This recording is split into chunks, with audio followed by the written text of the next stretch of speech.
ಚುನಾವಣೆ ಸಮೀಪಿಸುತ್ತಿದ್ದಂತೆ ನಾಯಕರ ಗೆಲುವಿಗಾಗಿ ನಾನಾ ಕಸರತ್ತು ನಡೆಸುತ್ತಿದ್ದಾರೆ. ಇನ್ನು ಸದ್ಯ ರಾಜ್ಯದಲ್ಲಿ ಬಿಜೆಪಿಯನ್ನ ಗೆಲ್ಲಿಸುವ ಹೊಣೆಯನ್ನ ಮಾಜಿ ಮುಖ್ಯಮಂತ್ರಿ ಬಿಎಸ್ ಯಡಿಯೂರಪ್ಪ ವಹಿಸಿಕೊಂಡಿದ್ದಾರೆ. ಜೊತೆಗೆ ಅವರ ಪುತ್ರ ಬಿಜೆಪಿ ರಾಜ್ಯಾಧ್ಯಕ್ಷ ಬಿವೈ ವಿಜಯೇಂದ್ರ ವಹಿಸಿಕೊಂಡಿದ್ದಾರೆ. ಬಿಜೆಪಿಗೆ ಈ ಬಾರಿಯ ಲೋಕಸಭಾ ಚುನಾವಣೆ ಪ್ರತಿಷ್ಠೆ ಕೂಡ ಆಗಿದೆ. ಈ ಹಿನ್ನೆಲೆಯಲ್ಲಿ ಮಾಜಿ ಸಿಎಂ ಬಿಎಸ್ ಯಡಿಯೂರಪ್ಪ ಆದಿಶಕ್ತಿ ಮೊರೆಯನ್ನ ಹೋಗಿದ್ದಾರೆ.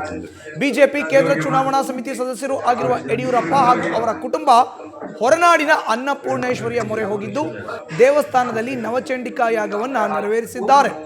9 ಋತ್ವಿಜರ ನೇತೃತ್ವದಲ್ಲಿ ಯಾಗ ನಡೆಯುತ್ತಿದ್ದು ಬಿವೈ ವಿಜಯೇಂದ್ರ ದಂಪತಿಗಳು ಇದರಲ್ಲಿ ಭಾಗಿಯಾಗಿದ್ದಾರೆ.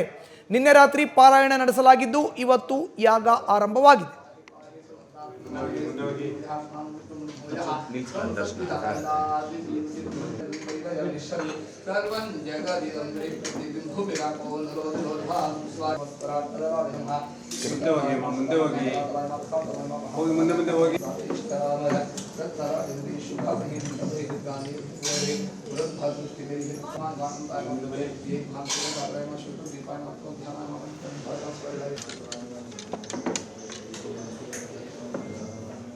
ಎರಡ್ 2024 ಲೋಕಸಭಾ ಕ್ಷೇತ್ರದ ಚುನಾವಣಾ ಹೊಸ್ತಿಲಿನಲ್ಲಿ ದೇವಿಯ ಮೊರೆ ಹೋಗಿದೆ ಬಿಎಸ್ವೈ ಕುಟುಂಬ. ಈಗಾಗಲೇ ನೇರವಾಗಿ ದೇವಾಲಯಕ್ಕೆ ಭೇಟಿ ಕೊಟ್ಟು ಅದರಲ್ಲೂ ಪ್ರಮುಖವಾಗಿ ಶಕ್ತಿ ದೇವತೆ ಹೊರನಾಡಿನ ಅನ್ನಪೂರ್ಣೇಶ್ವರಿಯ ಮೊರೆ ಹೋಗಿದ್ದಾರೆ. ಪಾರಾಯಣ ನಡೆದಿದೆ. ಚಂಡಿಕಾ ಯಾಗ ಕೂಡ ಈಗ ಆರಂಭ ಆಗಿದೆ. ಬಿಎಸ್ ಯಡಿಯೂರಪ್ಪ ಆದಿಯಾಗಿ ಇಡೀ ಕುಟುಂಬಸ್ಥರು ಈ ಒಂದು ಯಾಗದಲ್ಲಿ ಭಾಗಿಯಾಗಿದ್ದಾರೆ.